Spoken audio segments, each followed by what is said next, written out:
Vatican published new guidelines today on the celebration of the traditional Latin Mass, and there are two changes in particular.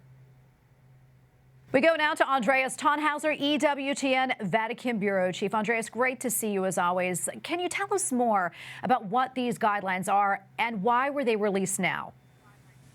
So yeah, the Holy See Press Office published today a so-called rescript regarding traditional Mass. This is a written note from a meeting Pope Francis had yesterday with Cardinal Arthur Roche, who is the head of the Dicastery for Divine Worship and the Discipline of the Sacraments. Now, this note is meant as an official clarification on a motu proprio, so a document issued by Pope Francis last year, which significantly limited the practice of traditional Latin Mass. This is now the third official communication from Pope Francis regarding the liturgy of Holy Mass before the Second Vatican Council. This, of course, is owed to the fact that a lot of faithful expressed great concern with Traditionis Custodes and the following explanatory note, Responsa ad dubia, which translates into an answer to doubts. Andreas, so what are the changes that were made to the documents and how will it impact the faithful? So today's communication focuses on two specific things, really: parishes and newly ordained priests. And let's talk about the parish question first. If a diocesan bishop wants to allow the use of a parish church for traditional Latin Mass, he needs to seek a special permission from the Dicastery for Divine Worship. Also, the establishment of a personal parish for such celebrations need an approval from Rome.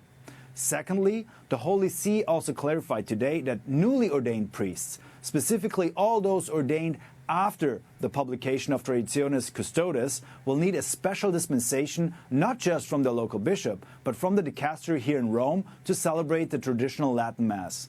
This has already been written in the motu proprio from July 2021, so nothing really new there. However, the dicastery must have felt that more clarity was needed, especially on these 2 points, in order to ensure that local bishops will not decide on their own in these two cases. Notably, if they have already given a dispensation since July 2021, they are now required to inform the Dicastery for Divine Worship and await its response. Really quick, before I let you go, we don't have much time left, Andreas, but what's been the reaction so far to the so-called rescript? So there have been rumors about a new official communication regarding the traditional Latin Mass for a while now. We do not know for sure if this rescript will now be the final official document on that matter. Quite a few observers of the Holy See here in Rome have voiced their difficulties with the fierceness with which this issue has been handled before. Pope Benedict XVI has reached out, indeed, to the adherents of traditional Latin Mass. And we know that especially in the Anglo-American context, there are many who value this liturgical form, which is also true for worshippers in France. In the motu proprio, Traditionis Custodes, Pope Francis also outlined his intentions behind the limiting of the traditional Mass. Primarily, it was, he said, he saw a widening gap amongst the faithful and, as he called it, peril of division. Andreas, thank you so much for that report. We appreciate it. Andreas Thonhauser, EWTN Vatican Bureau Chief. Thank you again.